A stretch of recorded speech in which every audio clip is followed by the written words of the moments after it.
Assalamualaikum warahmatullahi wabarakatuh. Perkenalkan, nama saya Jamilatu Sadia dengan NPM A1F021006. Adapun praktikum pada kali ini ialah berjudul Momentum. Adapun tujuan pada praktikum ini yaitu satu, mengajukan pertanyaan berkaitan dengan hipotesis dugaan hasil percobaan momentum. Kedua, menentukan alat dan bahan yang digunakan pada percobaan momentum. Tiga, mengetahui fungsi dan cara menggunakan alat pada percobaan momentum. 4. Menentukan langkah kerja pada percobaan momentum. 5. Menyusun atau melengkapi tabel hasil percobaan momentum. 6. Menafsirkan besaran yang mempengaruhi momentum. 7. Menghubungkan hasil-hasil percobaan momentum dengan teorinya. 8. Membuat kesimpulan dari percobaan momentum. 9. Mengemukakan hasil pengamatan yang mungkin terjadi jika besaran yang berpengaruh pada percobaan momentum. 10. Menggunakan konsep yang benar untuk menjelaskan hal yang terjadi berkaitan dengan momentum. Adapun alat dan bahan yang digunakan yaitu penggaris atau alat ukur yang bernilai yang sampai 100 cm, 3 buah bola. Yang pertama bola pingpong, bola kasti, dan kelereng. Dan stopwatch saya menggunakannya yang di HP. Baiklah, di sini saya telah menyiapkan ukuran alat ukur setinggi 100 cm. Kita melakukan pada percobaan yang pertama yaitu menggunakan bola pingpong. Kita lakukan dengan setinggi 100 cm. Kemudian diserentakkan dengan stopwatch. Kita lihat amati hasilnya. Didapatkan hasilnya itu pada ketinggian 50 cm dan waktu 72 detik. Kita lakukan percobaan ini yang kedua sebanyak 3 kali. Didapatkan hasil 50 cm dengan waktu 64 detik. Didapatkan hasil 50 cm dengan waktu 72 detik. Baiklah, pada percobaan yang kedua kita dengan ketinggian 50 cm.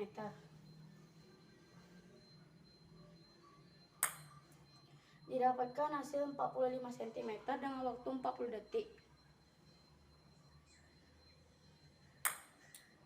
Didapatkan hasil 45 cm dengan waktu 32 detik. Percobaan yang ketiga. Didapatkan hasil 35 cm dengan waktu 49 detik. Baiklah, kita lakukan pada percobaan yang kedua, yaitu pada bola kasti. Letakkan bola kasti di ukuran yang sama seperti bola pingpong tadi, 100 cm. Letakkan dengan stopwatchnya. Didapatkan hasilnya 50 cm dengan tinggi 50 meter dan waktunya 80 detik.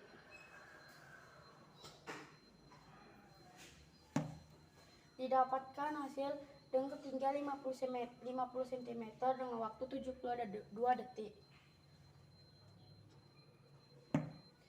Didapatkan hasil 50 cm dengan waktu 72 detik.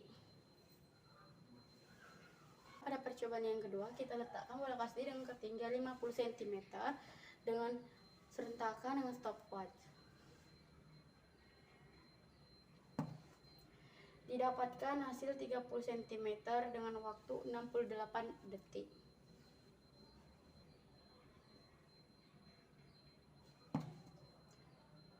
Didapatkan hasil ketinggian 27 cm dengan waktu 80 detik.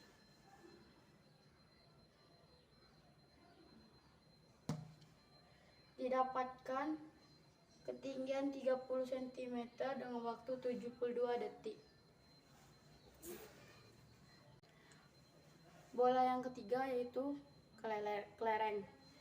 Letakkan pada ketinggian 100 cm, kemudian serentakkan dengan stopwatch. Didapatkan hasil 55 cm dengan ketinggian dengan ketinggian 55 cm dengan waktu 97 detik. Lakukan percobaan ini sebanyak 3 kali. Didapatkan 55 cm dengan waktu 56 detik. Didapatkan 60 cm dengan ketinggian 60 cm dengan waktu 56 detik.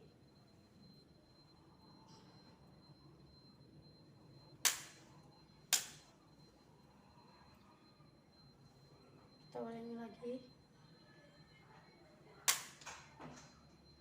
Didapatkan 50 cm dengan waktu 80 detik. Kita ke 50 cm.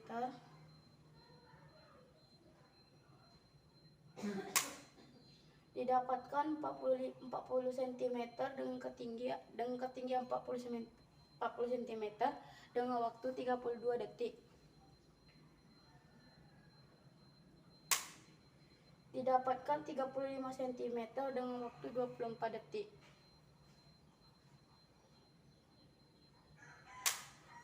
Didapatkan ketinggian 35. Adapun tabel pengamatan 6.1 yaitu bola pingpong dengan ketinggian 100 cm. Didapatkan ketinggian pantulnya yaitu pada percobaan pertama 50 cm, pada percobaan kedua dapat 50 cm, pada percobaan ketiga didapatkan 50 cm, dan didapatkan waktu pada percobaan pertama yaitu 0,72 detik, pada percobaan kedua 0,64 detik, pada percobaan ketiga 0,72 detik. Adapun didapatkan hasilnya atau perhitungan koefisien restitusinya pada percobaan pertama sampai ketiga didapatkan hasil yang sama 0,70, dan juga didapatkan ralat mutlak pada ketinggian pantul itu 0, ralat nisbinya 0, ketelitiannya 100%. Didapatkan juga ralat pada waktu yaitu ralat mutlaknya 0,40, ralat nisbi 0,59%, ketelitiannya 99,40%.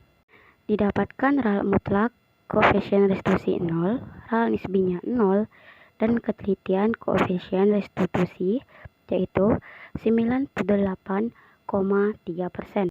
Adapun rumus koefisien restitusi yaitu E sama dengan akar H2 per H1.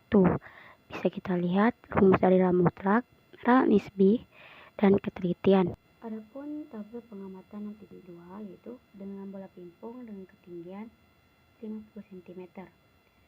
Didapatkan ketinggian pantulnya pada percobaan pertama yaitu 40 cm, pada percobaan yang kedua itu 45 cm, pada percobaan ketiga 35 cm.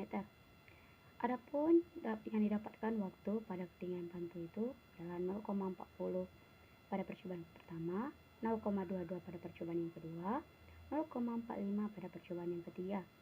Adapun dari hasil perhitungan didapatkan koefisien restitusi pada percobaan pertama 0,70, pada percobaan kedua 0,70, dan pada percobaan ketiga 0,70. Bisa dilihat rumus-rumus yang digunakan dalam pembuatan atau pengisian tabel pengamatan 6.2.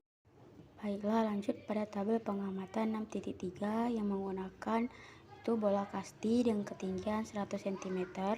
Didapatkan ketinggian pantul yaitu sebesar percobaan pertama 50 cm, percobaan kedua 50 cm, percobaan ketiga 50 cm. Dan didapatkan pula waktu dalam percobaan pertama itu 0,80 detik, pada percobaan kedua itu 0,72 detik, percobaan ketiga 0,72 detik. Adapun koefisien restitusi dari hasil perhitungan didapatkan 0,70 pada percobaan pertama, 0,70 pada percobaan kedua, 0,70 pada percobaan ketiga. Adapun ralat yang didapatkan dalam ketinggian pantulan yaitu ralat mutlak 0, ralat nisbi 0, dan ketelitiannya 100%. Adapun ralat pada waktu didapatkan 0,0264 pada ralat mutlak, 0,035 pada ralat nisbi, dan 99,96% pada ketelitian. Didapatkan juga ralat pada koefisien restitusi di mana ralat mutlaknya 0, ralat nisbi 0, dan ketelitian 100%. Adapun di bawah itu merupakan rumus-rumus.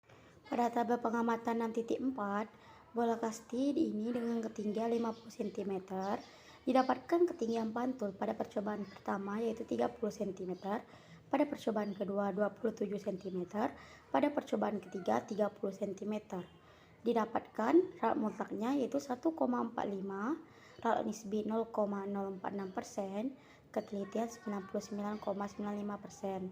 Adapun juga waktu yang didapatkan pada percobaan pertama yaitu 0,68, pada percobaan kedua 0,080, pada percobaan ketiga 0,72, dan didapatkan juga ralat mutlaknya 0,05, ralat nisbi 0,068%, ketelitian 99,93%. Adapun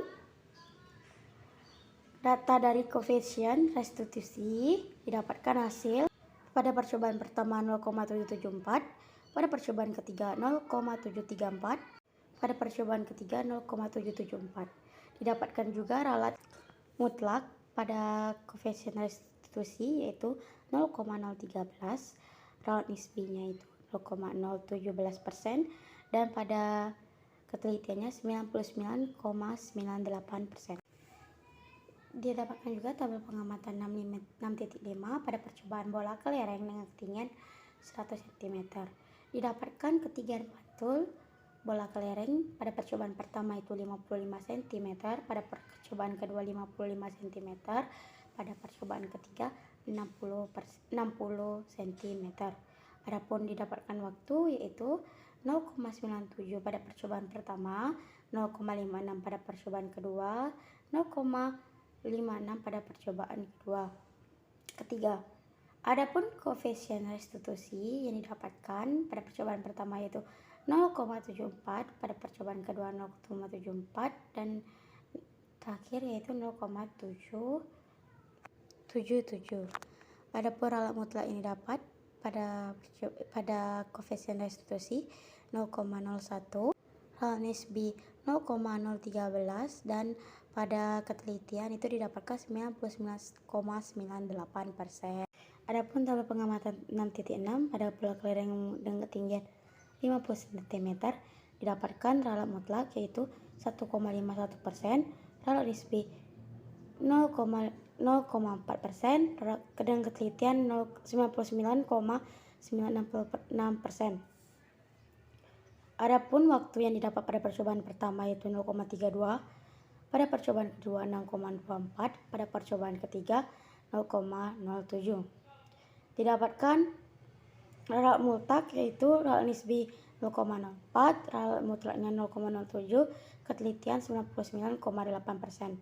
Adapun koefisien restitusi yang didapatkan pada percobaan pertama yaitu 0,89, pada percobaan ketiga 0,83, pada percobaan ketiga 0,84. Adapun ralat mutlak yang didapatkan pada percobaan pertama itu pada percobaan yang koefisien restitusi didapatkan ralat mutlak 0,0021%, pada ketelitian 99,99%. Baiklah, inilah merupakan tabel dari ralat pantulan dan ralat waktu pada bola pingpong tabel 6.1. Bisa kita lihat di sini dari data dijumlahkan terus dibagi menjadi 3 mendapatkan 50, sedangkan waktu kita lihat, dan ini merupakan ralat koefisien restitusi ini mana pada percobaan 1 0,70, pada percobaan kedua 0,70, dan pada percobaan ketiga 0,70. Ini juga ralat pantulan pada tabel 6.2 dan ralat waktu bola pingpong tabel 6.2. Ini adalah koefisien restitusi bola pingpong pada tabel 6.2. Ini merupakan ralat pantulan dan ralat waktu pada bola kasti tabel 6.3. Adapun ralat koefisien restitusi pada kasti pada tabel 6.3 bisa kita lihat didapatkan ralat mutlaknya 0, nisbinya 0%, ketelitiannya 100%.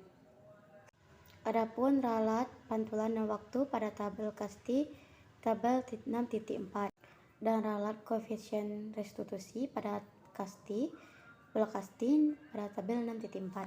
Didapatkan juga ralat pantulan dan ralat waktu pada bola kelereng tabel 6.5 dan ralat koefisien pada bola kelereng tabel 6.5.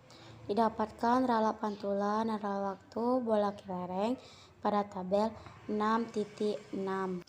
Bisa dilihat ralat mutlaknya dan ralat nisbi dan ketelitiannya. Dapatkan juga ralat ini koefisien restitusi pada bola kelereng tabel 6.6 yang didapatkan yaitu ralat mutlaknya 0,018, ralat nisbinya 0,0021% dan ketelitiannya 99,99%. Adapun hasil perhitungannya pada tabel 6.1, bola pingpong dengan ketinggian 100 cm pada percobaan 1 yang dimana diketahui H1 sama dengan 100 cm, H2 50 cm, ditanya maka sama dengan akar H2 per H1 sama dengan akar 50 per 100 yang dapat hasilnya 0,70. Pada percobaan 2 sama halnya pada percobaan 1 dan pada percobaan yang ketiga. Pada tabel 6.2, bola pingpong dengan ketinggian 50 cm, di mana ketinggian awal mula-mula itu 50 cm, ketinggian pintulan itu 40 cm. Yang dimana ditanya itu maka sama dengan akar H2 per H1. Akar 40 per 5 dibagi 50 cm, maka didapatkan hasil 0,89. Adapun percobaan kedua yang dimana H1 merupakan ketinggian mula-mula 50 cm, H2 adalah pantulan yaitu 45 cm. Ditanya maka sama dengan akar H2 per H1, akar 45 dibagi 50 sama dengan 0,94. Adapun pada percobaan ketiga, diketahui H1 sama dengan 50 cm, H2 35 cm. Ditanya maka sama dengan akar H2 per H1 35 dibagi 50 didapatkan hasilnya yaitu 0,83. Adapun perhitungan koefisien restitusi pada tabel 6.3, bola kasti dengan ketinggian 100 cm. Pada percobaan pertama, diketahui H1 atau ketinggian mula-mulanya 100 cm, H2-nya 50 cm. Yang ditanya maka sama dengan akar H2 per H1 sama dengan akar 50 per 100 didapatkan hasil 0,70. Sama halnya pada percobaan 2 dan percobaan yang ketiga didapatkan nilai yang sama. Pada tabel 6.4, bola kasti dengan ketinggian 50 cm didapatkan H1 50 cm, H2 30 cm. Yang dimana sama dengan akar H2 per H1 sama dengan akar 30 dibagi 50 sama dengan hasilnya 0,774. Pada percobaan kedua yaitu ketinggian mula-mulanya atau H1 itu sama dengan 50 cm, H2-nya 27 cm. Maka nya yaitu akar H2 per H1 yang dimana akar 27 dibagi 50 didapatkan hasil 0,734. Pada percobaan yang ketiga sama halnya pada percobaan yang pertama didapatkan hasil 0,774. Pada perhitungan koefisien restitusi pada tabel 6.5, bola kelereng dengan ketinggian 100 cm. Pada percobaan pertama yaitu diketahui H1 atau ketinggian mula-mulanya 100 cm, bola pantulannya atau ketinggian pantulannya 55 cm. Ditanya maka sama dengan akar H2 per H1 di mana akar 55 dibagi 100 didapatkan akar 0,55 didapatkan hasilnya 0,74. Pada percobaan kedua diketahui H1 itu sama dengan 100 cm, H2 55 cm. Ditanya itu maka akar H2 per H1 dimana sama dengan akar 55 dibagi 100 didapatkan 0,55 didapatkan hasil 0,74. Adapun pada percobaan ketiga didapatkan H1 100 cm, H2 60 cm. Ditanya maka sama dengan akar H2 per H1 yang dimana akar 60 dibagi 100 didapatkan akar 0,6 sama dengan 0,77. Pada tabel 6.6, bola kelereng dengan ketinggian 50 cm. Pada percobaan 1, diketahui H atau H1 itu sama dengan ketinggian mula dapat 50 cm, H2 40 cm. Maka E sama dengan akar H2 per H1 sama dengan akar 40 dibagi 50, didapatkan hasilnya 0,89. Adapun pada percobaan kedua, diketahui H1 50 cm, H2 35 cm, ditanya E.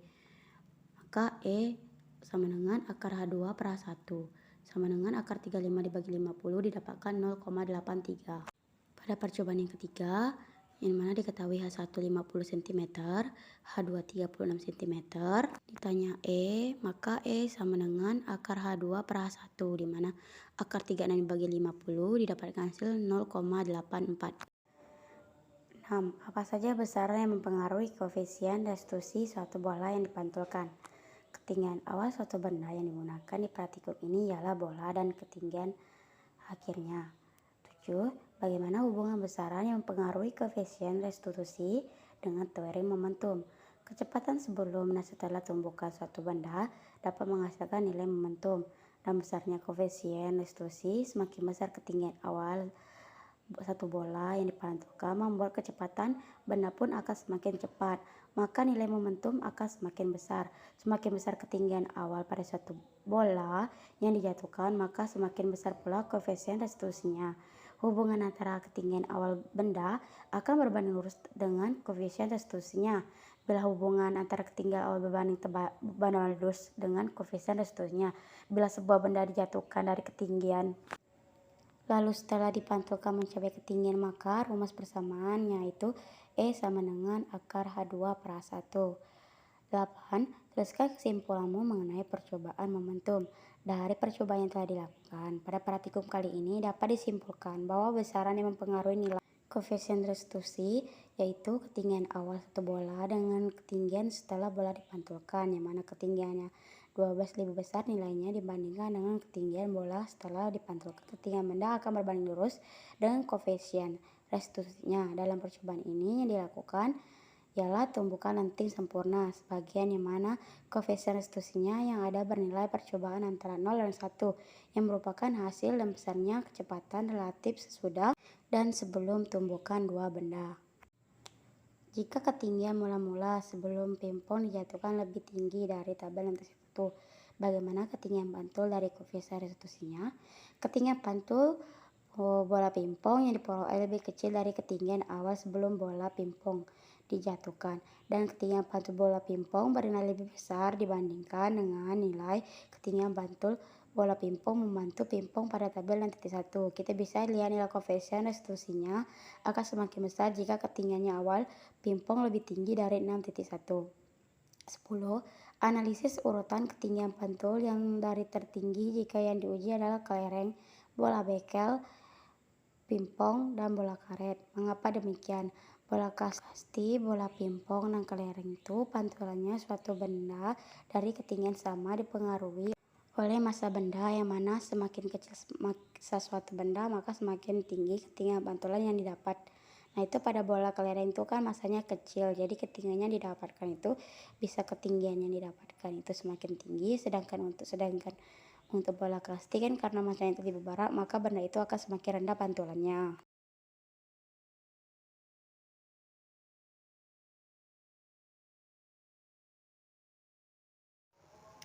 Dua benda dikatakan mengalami tumbukan lenting sempurna jika pada tumbukan itu tidak terjadi kehilangan energi kinetik. Jadi energi kinetik total kedua benda sebelum dan sesudah tumbukan adalah tetap pada tumbukan lenting sempurna.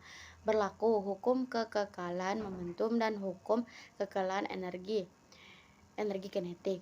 Tumbukan antara dua benda dikatakan lenting atau elastis sempurna apabila jumlah energi mekanik benda sebelum dan sesudah tumbukan tetap.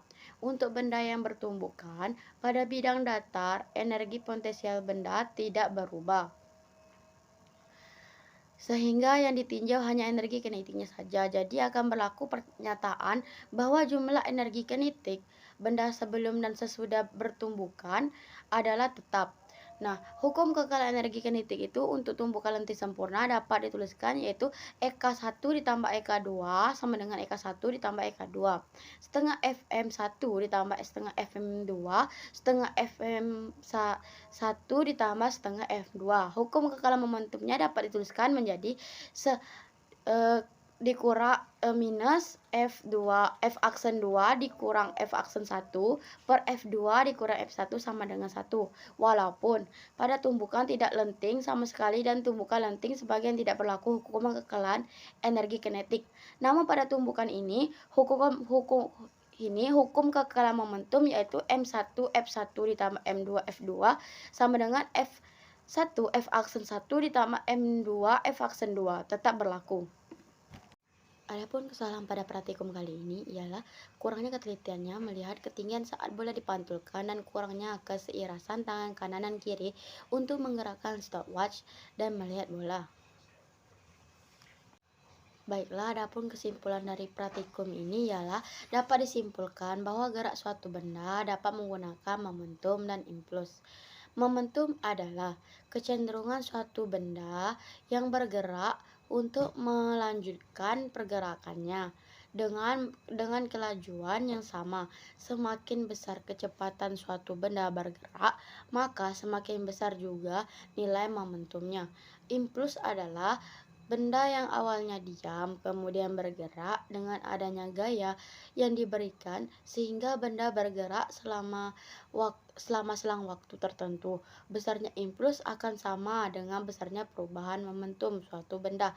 Hal ini didasarkan pada hukum Newton 2. Semakin besar gaya yang diberikan, maka nilai impuls akan semakin besar. Setiap benda yang bergerak pasti memiliki momentum. Momentum merupakan hasil kali antara massa dengan kecepatan benda.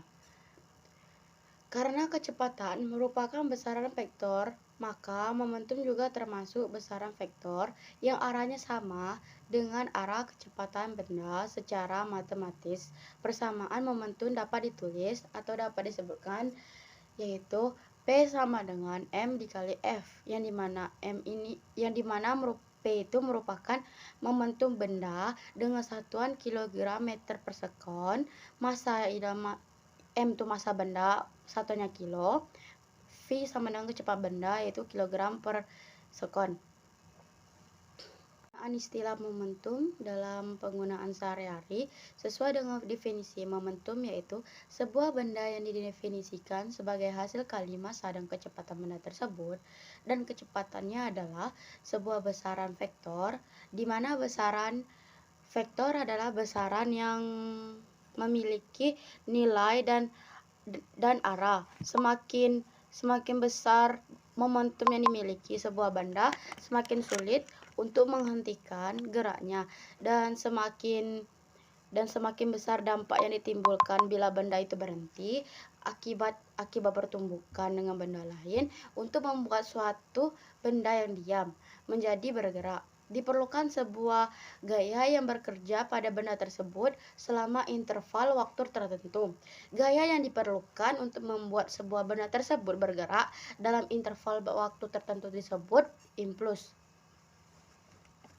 Impuls digunakan untuk menambah, mengurangi, dan mengubah arah momentum dalam suatu waktuan. Impuls dapat dirumuskan sebagai hasil perkalian gaya dengan interval waktu. Secara matematis dituliskan I sama dengan F dikali delta T, yang dimana F merupakan gaya yang satunya Newton, delta T merupakan adalah waktu satunya sekon, I adalah impuls dengan satuan entity sekon. Impuls pada umumnya digunakan dalam peristiwa apabila gaya yang bekerja besar dan dalam waktu singkat dan dalam waktu yang sangat singkat berdasarkan hukum 2 Newton, yaitu F sama dengan M dikali A, yang dimana karena A sama dengan delta P dibagi delta T sama dengan F2 dikurang F1 per delta T, maka F sama dengan M dikali delta P per delta T.